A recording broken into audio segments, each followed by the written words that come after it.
Olá, meu caro internauta, muito bom dia a você, muito boa tarde e muito boa noite. Eu espero muito que você tenha tido um final de semana, acima de tudo, de muita saúde, principalmente, que afinal de contas, estamos no meio de uma pandemia. Para muita gente, a pandemia acabou, podemos fazer as festinhas, podemos, como diz, abdicar do uso da máscara, do álcool em gel, ou seja, dos cuidados necessários para se evitar essa doença. Então, muito cuidado, por favor. Mas torço muito para que você esteja bem de saúde. E aqueles amigos, conhecidos, pessoas próximas que não estão nesse momento, que estão na batalha contra essa Covid-19, estou aqui, olha, energia positiva e torcendo muito para que se recupere. E por falar em saúde, eu tenho que fazer aqui um parêntese e enaltecer muito o trabalho do Hospital de Amor, lá na BR. Esse final de semana, sábado, aliás, o próximo sábado vai ser o último, tem a campanha do Novembro Azul. A intenção qual é? Fazer exame em 1.000 homens em Porto Velho, certo? 250 em cada sábado desse mês de novembro. Eu fui, fiz o exame de sangue, no próximo final de semana vai ser o exame do toque, aquele temido por todo mundo, mas, acima de tudo, muito necessário. E olha, eu não conheci o hospital, fiquei muito impressionado. O trabalho do Jean Negreiros, eu tenho que dizer que está de muito bom, e toda a equipe do hospital, desde o pessoal que estava distribuindo o lanche, ao pessoal da portaria, as meninas atendentes, todo trabalho muito bom, e que essa campanha se torne algo todo ano não aconteça. Precisa muita gente, a gente chegou lá às 4 da manhã para ser o primeiro a ser atendido. Mas olha, valeu a pena. E por você que está aí, está meio difícil, mas se puder, eu digo também difícil porque as inscrições terminaram, mas se puder, vá lá, que vale a pena, tá bom, gente? Um abraço a vocês, olha, no Rondônia ao vivo, está aberto aqui de todos os sentidos para o pessoal do Hospital do Câncer. Enfim, merece. A nossa sociedade tem mais aqui a abraçar essa ideia. Eu espero muito que o secretário Fernando Máximo se sensibilize e assine aquele ofício e mande para Brasília poder vir recursos para reabrir aquela ala, que era da Covid, mas que foi fechada por falta de recursos, dispensaram quase mais de 100 funcionários, e era uma ala que os planos eram para continuar atendendo o pessoal de câncer. Mas aí, por falta de um pedaço de papel, está empacado o negócio. O dinheiro tem, está lá no Ministério da Saúde, mas a burocracia exige que seja via CESAL. Então, secretário, por favor, assine esse ofício e manda urgentemente para Brasília, que é necessário. E hoje eu tenho que registrar aqui duas mortes, né? A doutora Auristela Atala, esposa do médico Jacó Atala, um casal muito conhecido aqui em Porto Velho, na década de 60, no antigo território de Rondônia. Ela odontóloga e ele médico. Enfim, ela faleceu hoje, ele já havia falecido em 2017. Então, assim, lamento muito, os dois foram... Me consultei quando criança com os dois, então, assim, estou sentindo muito, tenho certeza que muita gente também, tá? E o outro é o Adailto Guimarães, engenheiro do CREA, um grande poeta, o poeta da engenharia, faleceu também, está numa idade bem avançada. Enfim, eu espero muito que estejam bem e que as famílias estejam confortáveis. Mas por falar em novidade, hoje eu vou falar uma coisa aqui interessante. Afinal de contas, a eleição para vereador houve uma grande renovação na Câmara. Muita gente continuou, mas muita gente nova entrou. E entre esses que continuaram, tem um que assim, merece todo o meu respeito, e destaco ele também pelo trabalho que ele tem feito. Afinal de contas, ele veio da educação, trabalha com essa área, é muito conhecido entre os jovens, fez uma campanha, digamos, franciscana, enfrentou gente que estava, como dizem no popular, montado na grana, mas ele, com jeito, mostrou que trabalhou, fez um trabalho muito bom e conseguiu a reeleição. Não foi fácil, ele já me adiantou, não foi fácil, mas chegou lá. Eu espero muito que ele continue com essa postura independente, trabalhando pela educação. Eu sempre digo, educação e saúde são duas áreas que nós temos que investir. Você vai parar de falar em violência quando o país tiver educação e saúde decente. E mesmo assim não é coisa para mim, não é para ele, e também não é para os meus netos, talvez para os meus tataranetos. Mas temos que trabalhar, começar agora, tá bom? Eu estou falando do Alex Paletó, ele é multifacetado, o cara é vereador, apresenta programa de TV, dá aula para cursinho, para faculdade, é pai, eu não sei onde é que ele arruma tempo, mas está aqui, viu? Arrumou um tempo para conversar com a gente. Vamos bater um papo com ele? Alex, muito bem-vindo ao Conexão Rondônia ao Vivo. prazer estar aqui no Conexão Rondônia ao Vivo mais uma vez. Fazia um bom tempo que eu não vinha aqui. Você é sempre bem-vindo. Opa, obrigado. E a gente está aí para conversar e falar um pouco sobre as nossas atividades. Tá certo. Alex, vamos começar pelo que todo mundo e eu também quero saber. Como é que foi essa campanha? Eu sei que foi difícil, você já me adiantou nos bastidores. Foi uma campanha realmente atípica, né? Atípica. Um enfrentamento para todos os candidatos. Tanto candidatos pela primeira vez a vereador, até candidatos que nunca conseguiram alcançar êxito na sua eleição, mas estavam já por mais de uma vez numa eleição, como aqueles que foram para a reeleição. Foi uma candidatura em que você teve que se adaptar à nova realidade. Novo calendário eleitoral, a gente fazia sempre as eleições ali já a partir do período eleitoral do mês de agosto, período em que você não tem intensidade da chuva. Muitas reuniões nossas foram adiadas por conta de chuva.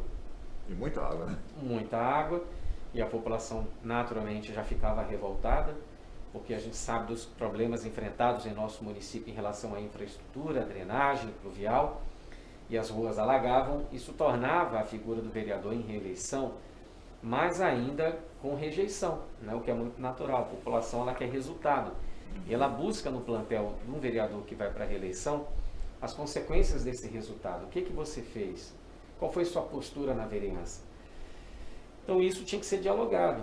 E nos primeiros dias de período eleitoral, nós tivemos que focar muito nas mídias sociais. Nossa equipe realmente se reinventou, buscando alcançar esse eleitorado já habituado a acompanhar os nossos trabalhos em mídia social, tanto no Instagram, no Twitter, no Facebook ou no YouTube, como também a gente tentou fazer muitas reuniões por videoconferência, pela plataforma Meet. Então a gente fez a nossa primeira reunião com 60 pessoas, 65 pessoas, pela plataforma Meet, já apresentando o que seria o nosso projeto de reeleição. Foi uma experiência bem legal, interessante ver as pessoas em suas residências, nessa conexão, né? Falando do que a gente fez como vereador, daquilo que a gente propõe para o próximo mandato. E a gente começou a se reinventar dessa forma, fazendo reuniões com poucas pessoas, no máximo 8 pessoas, não ultrapassamos isso. Depois, com a mudança do decreto, tivemos aí a coragem, já quase no final da campanha, de fazer uma reunião grande no nosso comitê, com 60 pessoas, mas com distanciamento social, com medidor de temperatura, com álcool gel, com máscara, né, com separação das cadeiras, com marcação de distanciamento, para não haver qualquer mudança nas cadeiras que estavam disponíveis para as pessoas que foram lá para o nosso comitê. Então, assim, a gente teve que se reinventar. Muita caminhada, muita panfletagem, muito pit stop, sempre seguindo as orientações dos organismos que envolvem a saúde. Mas foi realmente uma eleição extremamente atípica, desafiadora duplamente, porque é uma reeleição, e a gente sabe que reeleição é mais difícil, e também por conta da pandemia. Essa sua campanha para reeleição, quando você pensa ela em relação à primeira, você falou que teve algumas características aí que não haviam na primeira, mas qual foi a grande lição que você tirou dela? Olha, a população ela quer muito resultado. E quando a gente se candidatou pela primeira vez, a gente teve 4.039 votos. Muita gente veio me arguir: poxa, você teve 2.950 votos, você baixou muito. Isso é um termômetro. A gente precisa avaliar o nosso mandato e melhorar onde a gente pecou. A gente tem que fazer uma autocrítica. Claro. Então eu acho que a gente precisa sim reavaliar algumas coisas e já estamos reavaliando. Mas eu também não posso me penitenciar apenas, eu também preciso valorizar a equipe que trabalhou nesses 4 anos. Precisamos pontuar o que precisa melhorar, mas também precisamos render ao cenário atípico que foi essa eleição. Em 2016 eram 330 candidatos a vereador. Nessa eleição foram 628 candidatos, o dobro praticamente de candidatos. Uma eleição muito pulverizada. Foram mais de 14 candidatos a prefeito. Isso pulverizou também o voto de legenda. O voto de legenda é muito importante para a nominata. Então a gente sabe que isso inviabilizou. A falta da coligação, por um lado, foi algo positivo, porque depende só do seu candidato, do candidato à sua eleição, mas também ela retira um pouco do voto de legenda. Porque quando você tinha, quando eu fui eleito candidato, fui eleito vereador em Porto Velho, uma coligação que elegeu 4 vereadores, nessa só elegeu 1 a minha nominata, por conta justamente dessa pulverização. Uma outra coisa também que a gente precisa avaliar em relação à produtividade do nosso eleitorado é que muitas pessoas deixaram de ir votar por conta da pandemia.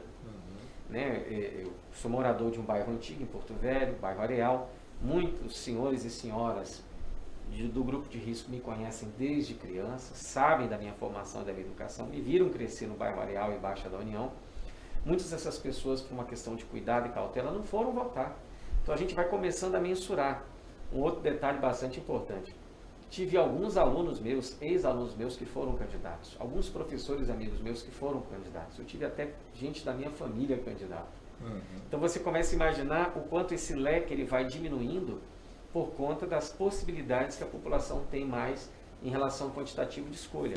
Então isso fez com que a votação naturalmente caísse. Nós fomos do primeiro mais votado nas eleições para vereador para o quarto mais votado, mas se você for olhar quem foi votado acima de mim, quem foram os 3 vereadores que tiveram a votação acima de mim, as estruturas são totalmente diferentes. Eu não tenho nenhum grupo, nenhum sindicato, nenhuma instituição religiosa, nenhum grupo político me apoiando. Eu só tenho o nome Alex Paletó. Eu não tenho ninguém além de mim, da minha família, Paletó, candidato ou no mundo político. Eu não sou parte de uma dinastia, de uma oligarquia política que existe em Porto Velho, com apoio de deputados estaduais, deputados federais, sindicatos. Não. A gente tem uma proposta, uma agenda política plural, coletiva, baseado naquilo que a gente pode fazer enquanto figura de vereador. As pessoas às vezes estão muito viciadas com o conceito do que é a prática de um vereador, confundem muitas vezes com o comportamento do executivo. Tá certo.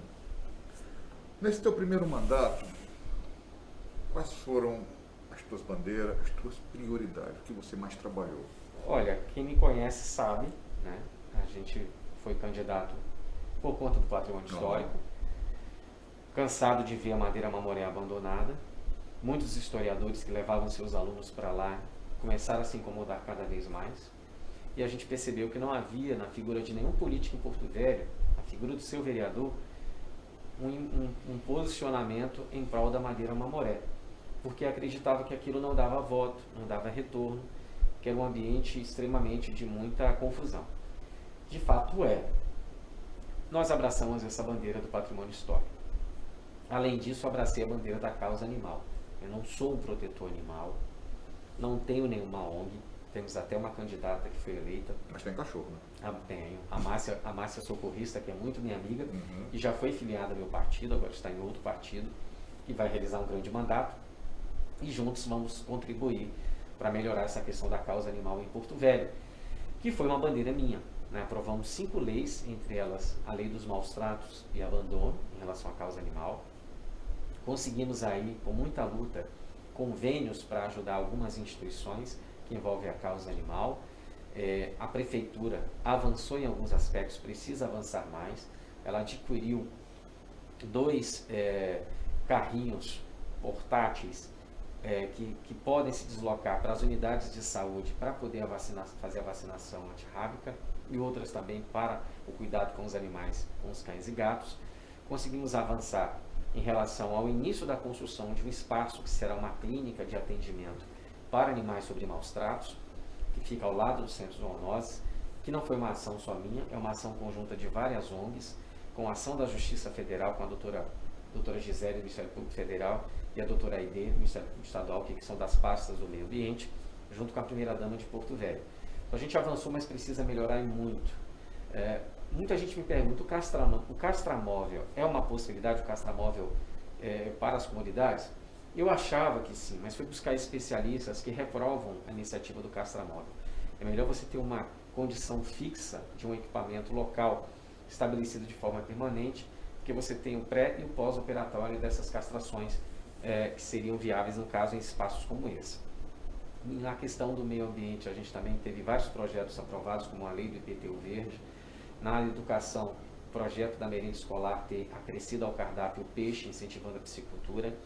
A gente aprovou leis que envolvem o patrimônio histórico, proteção do patrimônio histórico, criação do Centro Histórico de Porto Velho, que não tinha a definição do que é o Centro Histórico para você criar políticas de preservação, criar o IPTU progressivo, para que os prédios antigos possam ter suas fachadas originais novamente visíveis, tirar aquela fachada que se encontra hoje, que polui aquele visual da Belle Époque, do primeiro ciclo da borracha, que está ali escondidinho, se for revitalizado, traz um atrativo para o Centro Histórico de Porto Velho. Então, assim, a gente criou vários dispositivos de lei. Mas eu acho que o vereador, além da lei, ele tem que cumprir o seu papel de fiscal. E para mim, já valeu, sinceramente, um ano de mandato, quando a gente fez a denúncia no Ministério Público Estadual, em 2017, em relação à não efetivação do programa Saúde na Escola. R$ 1 milhão que vinha para a Prefeitura estava sendo contingenciado para uma outra área e não estava sendo aplicado em exames de oftalmologia, altimetria, odontologia nas escolas. Graças à nossa denúncia, e ela ter sido acatada pelo promotor na época, hoje 1.200 crianças foram atendidas pelo programa Saúde na Escola. Eu me orgulho muito disso, porque eu sei que crianças passaram a enxergar. Crianças como o Caleb, que precisava de um óculos de grau 9, pai desempregado, mãe fazendo bico, não tinha condições de pagar R$600 um óculos. Sabia que o Caleb, pela primeira vez, infelizmente pela primeira vez, naquele momento conseguiu enxergar o pai, a mãe e os coleguinhas, ele não tinha óculos. Ele não tinha a possibilidade de adquirir o óculos. Quantos dias ele permaneceria sem receber esse óculos se não fosse a nossa denúncia? Isso se dá por conta do nosso mandato independente, da nossa busca de usar o nosso mandato de forma coletiva para alcançar êxito nessas questões que envolvem os problemas do dia a dia da sociedade. Então, a Estrada de Ferro Madeira Mamoré não foi uma bandeira unicamente minha. Quero mandar, inclusive, um abraço para o seu bispo, que vai ser atendido pelo Hospital do Amor. Poucas pessoas sabem, o seu bispo está adoentado, está enfermo, presidente da Associação dos Ferroviários. Inclusive, a nossa equipe está ajudando ele nessa questão. Ele vai ao Hospital do Amor, já tem agendado os atendimentos, mas se Deus quiser, seu bispo, o senhor vai melhorar. Um lutador incansável pelo patrimônio histórico. Tivemos algumas desavenças no sentido de não concordar com alguns posicionamentos em relação à Estrada de Ferro Madeira Mamoré, isso é público, mas isso acontece quando a gente pensa realmente em algo melhor para a nossa cidade, e vai haver as divergências de opiniões, não é nada pessoal, isso faz parte do processo.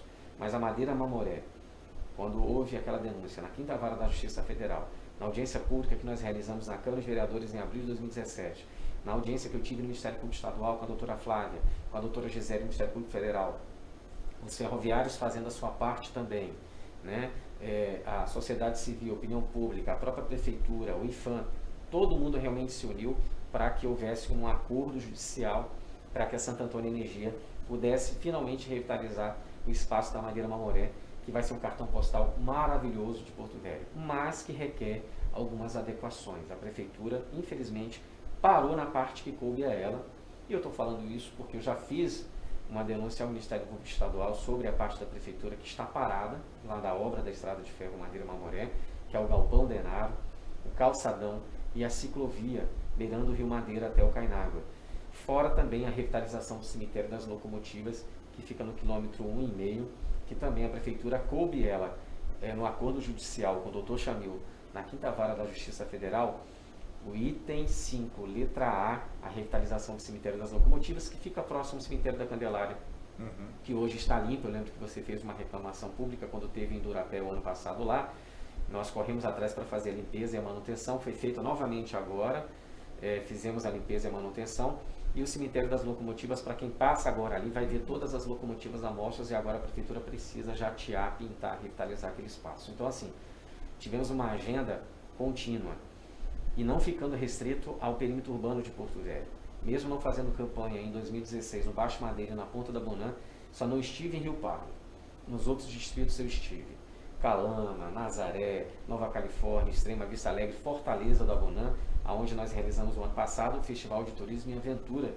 Lá, festival diferenciado para quem gosta de andar de caiaque, de mountain bike, fazer trekking. Realmente um festival diferente daqueles convencionais, levando um público diferente, criando políticas públicas para o turismo naquele tesouro que a gente tem em Porto Velho, que precisa ser melhor visualizado pelo poder público. Tá certo. Alex, você falou que houveram falhas, que você precisa revê-las, precisa, para esse segundo mandato, não ocorrer. O que você considerou uma falha, além de não ter ido a Rio Pardo? Com certeza. Olha, eu acredito que quanto a decisões em relação à educação, a gente conseguiu algumas emendas parlamentares para resolver problemas de algumas escolas em aspectos estruturais. Mas o que me causa muito incômodo é o fato da Prefeitura de Porto Velho ter demorado muito para tomar uma decisão em relação à aquisição da frota do transporte escolar rural, que afetou a vida de 2.000 estudantes que ficaram sem estudar durante todo esse período. Como professor, naturalmente isso me incomodou bastante. Então eu acho que eu deveria ter pressionado muito mais do que a gente pressionou. Né? Eu tentei abrir uma CPI para fazer a CPI do transporte escolar rural, não consegui apoio necessário dentro da Câmara, mas eu talvez deveria ter sido mais ousado. Incisivo no sentido de tornar mais público isso, de exigir que os vereadores assinassem o pedido para a abertura de uma comissão parlamentar de inquérito, para a gente ir mais a fundo em relação àquilo. A gente acabou prevalecendo muito no diálogo com o Executivo, acreditando que ele iria resolver os problemas envolvendo o transporte escolar rural o quanto antes. Mas houve uma grande morosidade, uma demora na tomada de decisão. O poder de decisão do Executivo, que foi muito tardio, poderia ter sido tomado bem no início da gestão. Talvez porque o prefeito ainda não conhecia a máquina pública, talvez tenha sido muito mal aconselhado por aqueles que estavam ao seu redor naquele período, mas eu acredito que eu poderia ter sido extremamente mais enfático. Fui Ministério Público Federal, Estadual, fiz denúncia, levei para o próprio promotor do Ministério Público Estadual a denúncia em relação ao transporte escolar rural, mas eu acho que eu poderia ter jogado um pouco mais, com mais intensidade, essa questão da comissão parlamentar de inquérito para dar mais celeridade, porque às vezes é necessária uma pressão um pouco mais intensa, mesmo sofrendo retaliações. Mas quem se coloca disponível a ser fiscal da população, a exercer uma função de legislador, tem que estar preparado para esse tipo de combate. Certo. E nesse novo mandato, tem alguma área algumas áreas que você vai priorizar? Olha, uma área que é uma nova bandeira que a gente está encarando. A gente foi credenciado pelo Instituto Lixo Zero, que é uma ONG nacional e internacional que trabalha com a questão do meio ambiente, principalmente envolvendo a reciclagem, a logística reversa e os resíduos sólidos. Então, o vereador Alex Paletó está agregando à sua agenda política a questão que envolve a logística reversa. Aterro sanitário é algo já em desuso em muitos lugares do Brasil e do mundo. A gente precisa fazer de forma efetiva que o marco regulatório do saneamento básico possa ser aplicado em Porto Velho. A gente sabe que se a gente não resolver a questão da água tratada, se a gente não resolver a questão dos resíduos sólidos, se a gente não resolver a questão da reciclagem, Porto Velho, infelizmente, vai padecer tanto no âmbito da saúde, como na questão de emprego e a questão de logística reversa. Por que isso está envolvido? Porque a gente sabe, e dados científicos já revelam isso não é uma coisa pautada pelo Alex Paletó, é uma coisa que a gente tem conhecimento e pesquisou sobre e participou de algumas reuniões sobre essa temática. Cada R$1 investido em água tratada ou em infraestrutura, você economiza R$3 em saúde.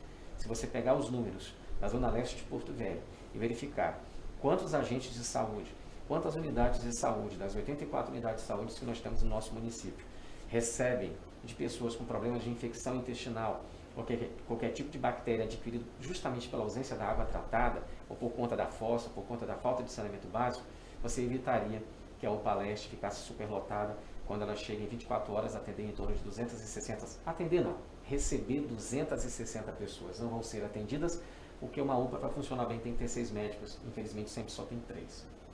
Não tem como 3 médicos atender 260 pessoas em 24 horas. Então a gente vai lutar muito por essa questão do marco do saneamento básico, é importantíssimo. A questão do plano diretor que precisa ser votado em Porto Velho, é um organismo vivo que rege a cidade.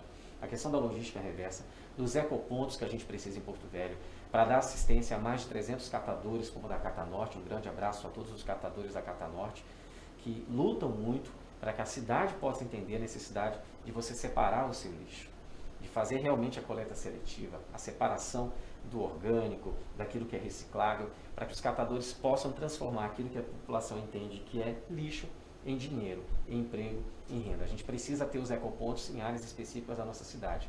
Uma outra demanda que a gente precisa refletir muito na nossa cidade é a questão da arborização. É tentar novamente dialogar com o Executivo, o projeto que apresentamos, que foi aprovado, que foi vetado, que está na Justiça, que é o projeto do IPTU Verde. A gente precisa incentivar a população a plantar mais árvores em suas calçadas, ter calçadas padronizadas, sem desníveis, para facilitar os cadeirantes e aqueles portadores de necessidades especiais. A gente precisa ter árvores amazônicas que não interfiram com suas raízes na parte de drenagem. A gente precisa ter a energia fotovoltaica sendo incentivada. Não adianta só reclamar da Energisa, não adianta só bater na Energisa, a gente precisa buscar as outras alternativas e não ficar refém apenas de uma fornecedora. Então a gente precisa incentivar, através de descontos escalonares, não é renúncia de receita, do IPTU, para que a população possa ter esse comportamento. Ciclovias e ciclofaixas. Eu sou ciclista. Eu já participei de competição de mountain bike em Porto Velho, fui triatleta, parei com o triatlon, porque exige muito da disciplina do atleta em treinar. Fui triatleta entre 2013 e 2015. Competi, ganhei competições. E a gente sabe que eu sempre fui ciclista e não fui ciclista para ganhar voto. Eu não virei ciclista no outro dia para ganhar voto de ninguém. Eu sou ciclista desde 1993. Né? Quem me acompanha sabe disso. Tem um programa de TV Trilhando a História, que eu faço há 13 anos, e é em cima de uma bicicleta, contando a história de Porto Velho. Mas Porto Velho não tem ciclovias e ciclofaixas. A gente tem uma cidade plana, que possibilita essa possibilidade de deslocamento desse eixo modal e mobilidade urbana, mas você não tem árvores. Não adianta você sair da zona leste para a zona central num sol, num mormaço terrível e não ter sombra. Então assim, você precisa ter essas ciclovias e ciclofaixas. A gente conseguiu uma emenda de R$ 1.100.000 para ciclovias e ciclofaixas em Porto Velho. A gente espera que o próximo prefeito possa executar e aplicar esse recurso. Da mesma forma como conseguimos uma emenda de R$ 500.000 para a revitalização da locomotiva 06, que já começou. E também, com a parceria público-privada, a gente conseguiu a revitalização total da Liturina e da Kalamazoo. A Liturina, de 1936, ela está sendo revitalizada por completo. Nunca na história da Madeira Mamoré esse equipamento sobre trilhos foi revitalizado da forma que está sendo feito. 8 meses de trabalho minucioso. O trabalho está sendo excepcional e me permita aqui agradecer a parceria com o grupo Rovema, né, que está reformando toda a Liturina e toda a Kalamazoo, que vai ser devolvida para Porto Velho. Essa Liturina é aquela que estava lá no Santo Antônio? Exatamente. Aquela Liturina, todo o projeto do retorno do passeio da Liturina foi feito pela Associação dos Ferroviários. A gente tem que dar mérito a quem merece.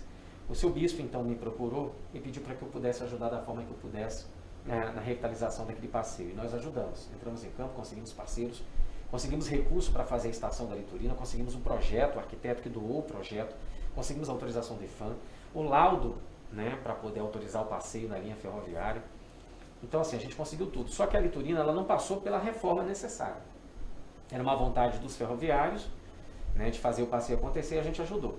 Depois ela parou realmente porque ela não tinha condições mais de andar. Né? E aí, nesse momento que houve a pandemia, não poderia ter mais eventos algum, achamos um momento apropriado para retirar a Liturina e fazer a sua revitalização. Inclusive o José Bispo chegou aí comigo lá, ver onde está a Liturina e assim, ficou muito feliz com o resultado que está tendo em relação a essa revitalização, que vai ser devolvida para a cidade. Né? E a gente sabe que isso vai ser importante, porque é mais um elemento que vai agregar o nosso turismo local.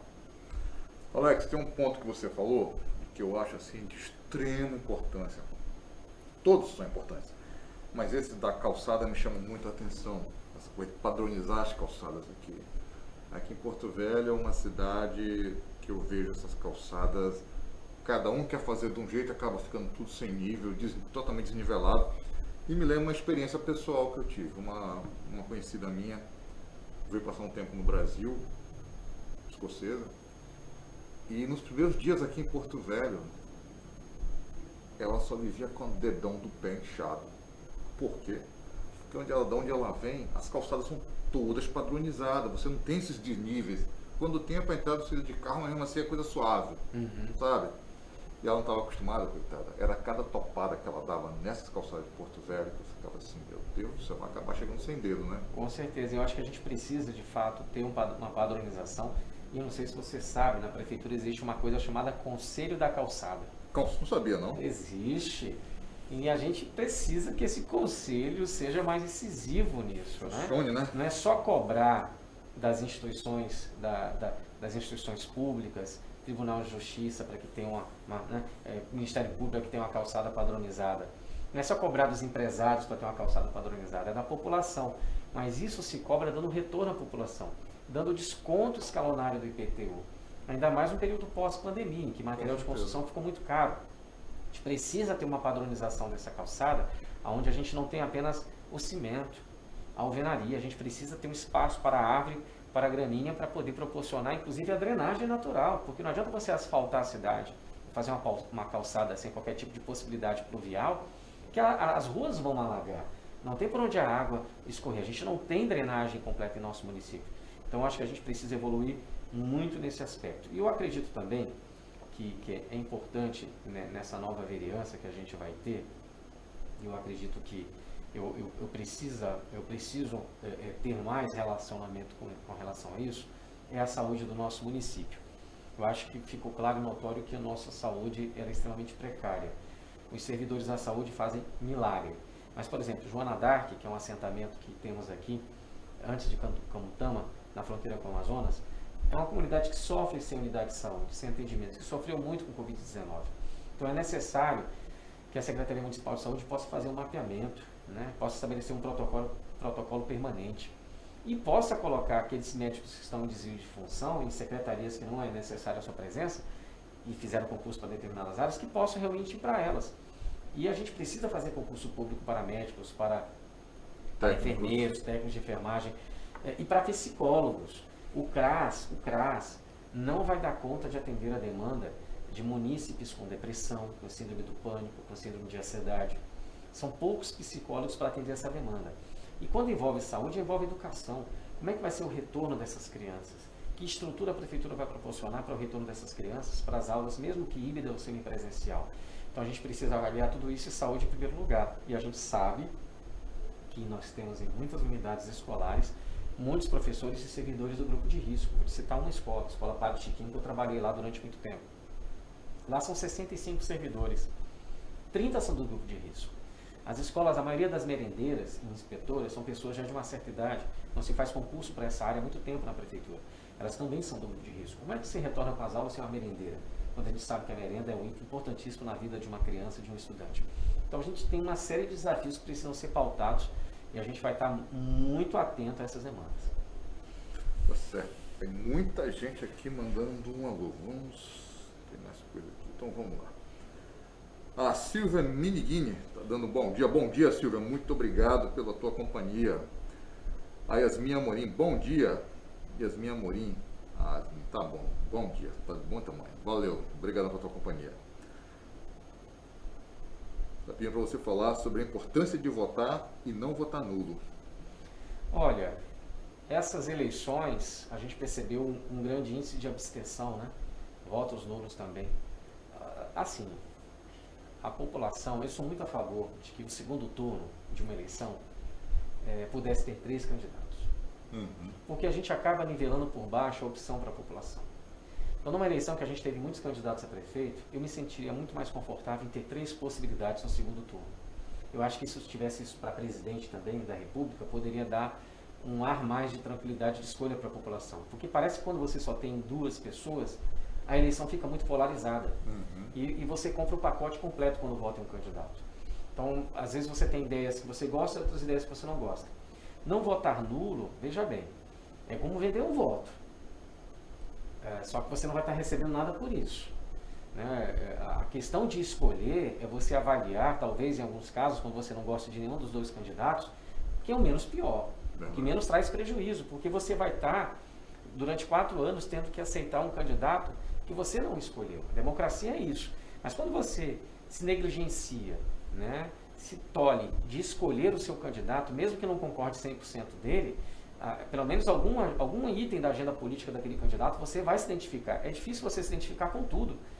Você tem que avaliar que é um relacionamento diplomático e democrático. É como você tem um relacionamento com uma pessoa. Você não vai concordar com tudo aquilo que ela pensa, você vai saber dos defeitos dela, mas você vai estar ao lado dela. Porque existe algum item, alguma coisa dela que lhe atrai, que lhe faz estar ao lado. Então eu acredito que a população precisa avaliar sempre, quando você tem 2 candidatos, que você não tem empatia, que você não tem qualquer tipo de relacionamento ou alinhamento, mas avaliar qual dos 2 tem uma agenda política que, no mínimo, alcança o teu desejo e o teu anseio. Tá certo. Então, minha cara Yasmin, resposta dada, hein?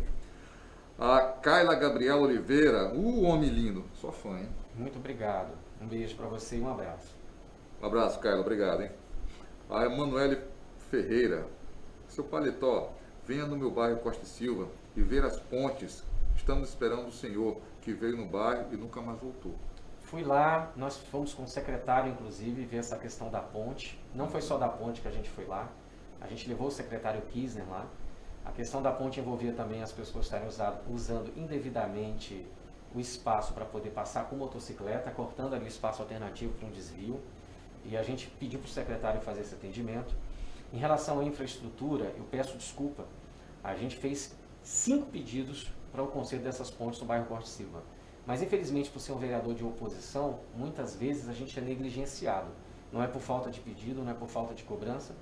Vou citar aqui um exemplo, a Rua Ametista, um abraço para a Dona Socorro, que até hoje espera a resolução do problema da Rua Ametista, que fica ali próximo ao bairro Marechal, próximo ao shopping, que alaga a casa dela todas as vezes. A gente levou a situação à justiça, a prefeitura fez um TAC, um termo de ajustamento de conduta, para resolver o problema, e até hoje a prefeitura não respeitou esse TAC.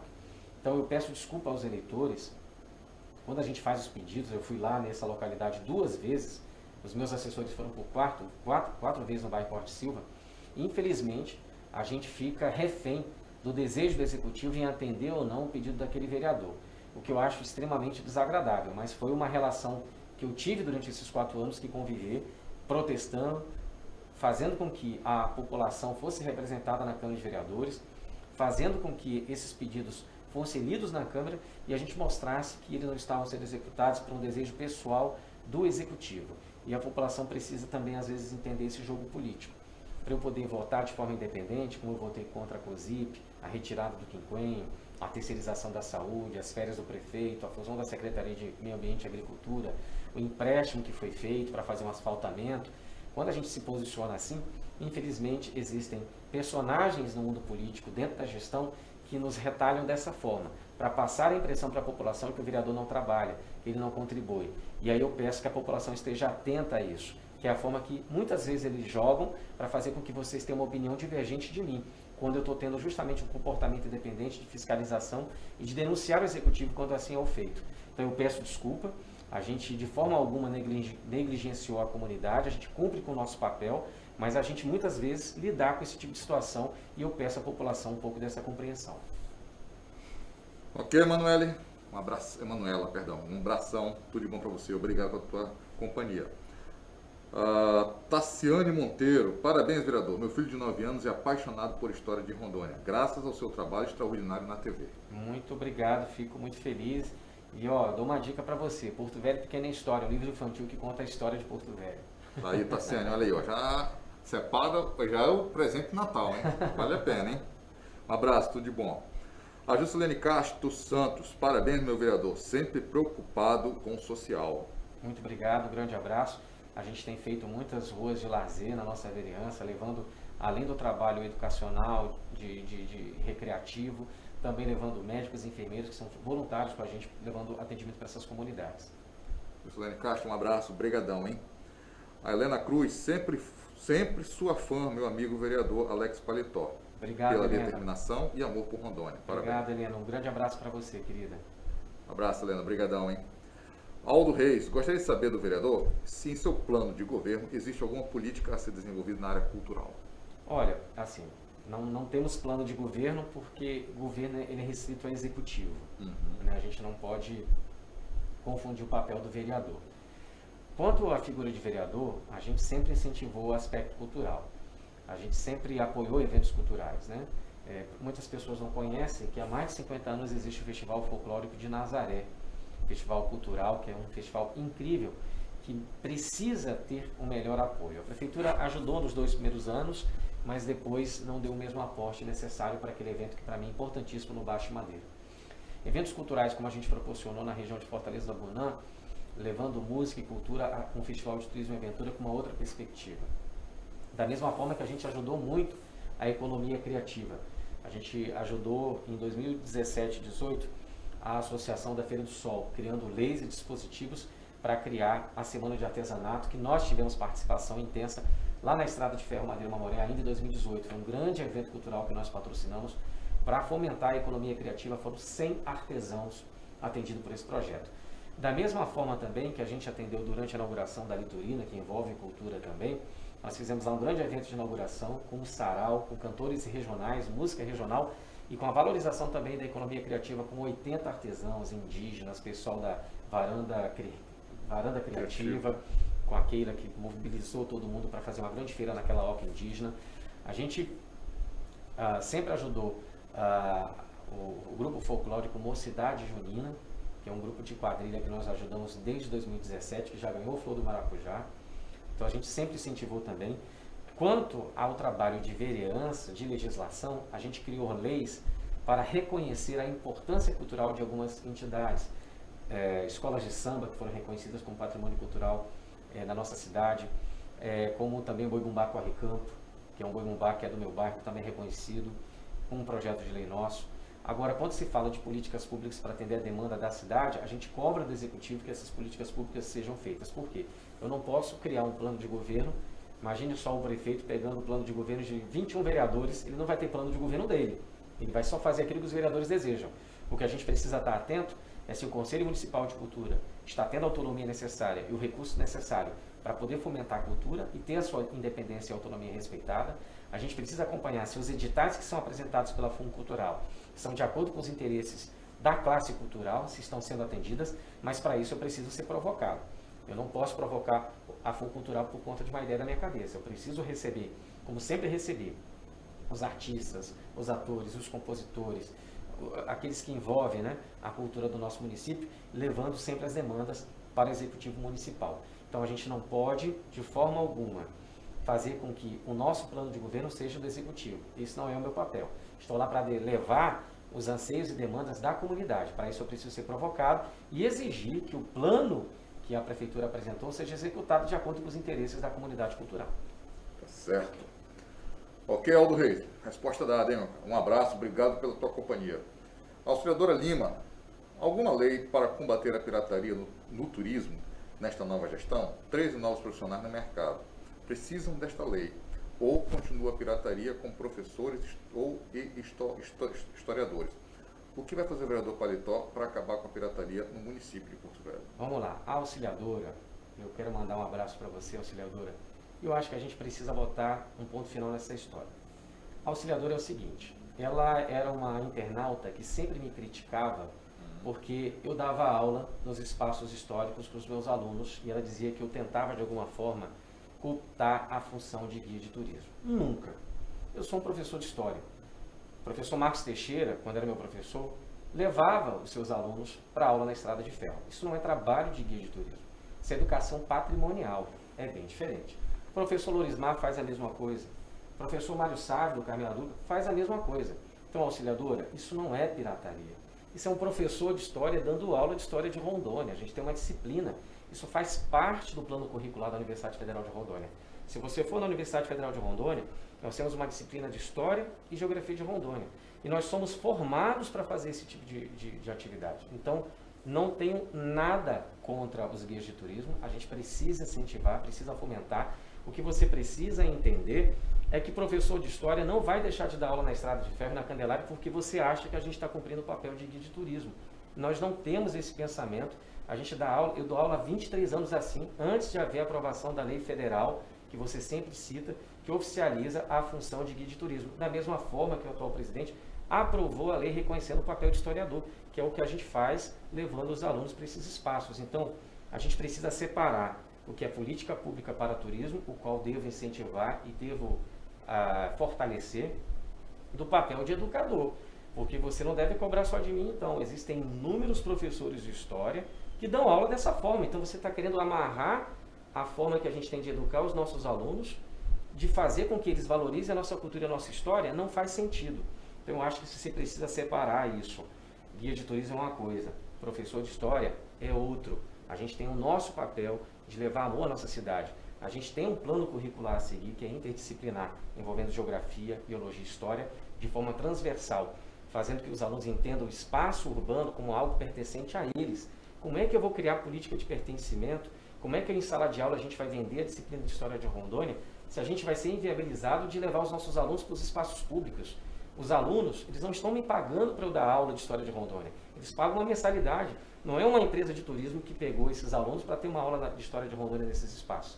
Então eu queria que você entendesse de uma vez por todas. A gente não vai deixar de fazer as nossas aulas de História de Rondônia porque você acha que a gente está fazendo pirataria. Não é. Eu entendo que você tem o seu posicionamento e a sua opinião, mas se você tentar inviabilizar com que mais de 180 professores de história em Porto Velho deixem de visitar a Estrada de Ferro porque você quer, não vai acontecer. Então, respeito sua opinião, essa é a minha. Tá certo. Ok, senador, um abraço, obrigado pela tua companhia. Nosso tempo está estourando, mas eu precisava te fazer uma pergunta. Segundo turno em Porto Velho, vai declarar apoio para alguém? Não, eu estou neutro. Estou neutro. A conversação que está tendo entre o presidente regional do meu partido e o candidato a vice-prefeito, o vereador Maurício Carvalho. Então, o PTB aparentemente está numa conversação com o grupo do PSTB. Mas, como eu fui 4 anos vereador de oposição, não faria sentido algum eu estar apoiando o atual prefeito. Mas respeito, foi avaliado, está no segundo turno e vai provar por A mais B se merece ou não ser reeleito. Mas eu preferi ficar neutro nesse segundo turno, não vou me envolver, mas os integrantes do PTB, alguns estão seguindo essa linha de raciocínio da regional para acompanhar a atual gestão e alguns outros estão tendo autonomia também de não optar por apoiar ninguém, ficar neutro ou fazer a sua escolha. Tá certo. Paletó, nós temos assim, muita coisa para te perguntar, mas a gente trabalha com tempo e a gente, faz tempo que você não vinha aqui conosco para bater esse papo. Verdade. Mas valeu. Obrigado. Tá? E eu queria que você deixasse um recado para os nossos internautas para fechar. Olha, eu queria atentar a todos os internautas a importância das próximas eleições, de você avaliar a agenda política de cada candidato, para ver se ela se encaixa não apenas com suas necessidades, mas para verificar se elas são execuíveis. A gente não pode mais permitir que escolhas equivocadas sejam feitas para a nossa cidade. Eu estou neutro porque eu não quero influenciar ninguém a fazer uma escolha. Eu vou fazer a minha escolha no dia da eleição. Mas que você faça a sua escolha de acordo com aquilo que você acredita pela nossa cidade. Então, que você faça que esse exercício da democracia, no qual há muito tempo atrás muitos lutaram para que fosse restabelecida, não seja desvalorizada. Entenda a sua revolta, entenda a sua insatisfação com a classe política. Faz parte do cenário em que nós vivemos. Mas eu ainda acredito na democracia. Até que me prove o contrário, mesmo com todos os seus problemas e artimanhas, é ainda o único regime que eu acredito que seja o melhor. Onde todos que façam sua escolha, essa escolha seja respeitada. Mas para essa escolha ser respeitada, você também tem que se dar ao respeito na hora de escolher em que você vai votar. Então escolha com muita preocupação, com muito critério, o seu candidato no segundo turno. Então, nós te agradecemos bastante, desejamos sucesso nesse segundo mandato, que você conduziu com essa postura independente. Nós precisamos, Porto Velho, principalmente, que é uma capital que cresceu, eu digo que ela não cresceu, ela inchou em muitos sentidos. Verdade. Então, problema que não falta. E a gente precisa de uma câmara, que seja cada vez mais pró-povo, menos pró quem está no poder. Exatamente. É a única forma de caminhar. Com certeza. Graças a Deus. Muito obrigado pela participação. E para você, meu caro internauta, que esteve aqui conosco, te desejo aí uma semana de muita luz, muita saúde, muita paz. Você tem de hoje até domingo para pensar, para avaliar, para ver o que é o melhor para a nossa cidade. Respeito a tua decisão, mas só espero que você tome consciente. Não vote em ninguém porque você ganhou R$100 para isso, ganhou uma telha, ganhou um exame. Não, vota.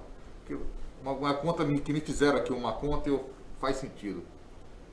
Divido, se você vai votar porque ganhou tanto, divide esse valor por 4 anos. Soma todos os 365 dias desses 4 anos e divide por esse valor.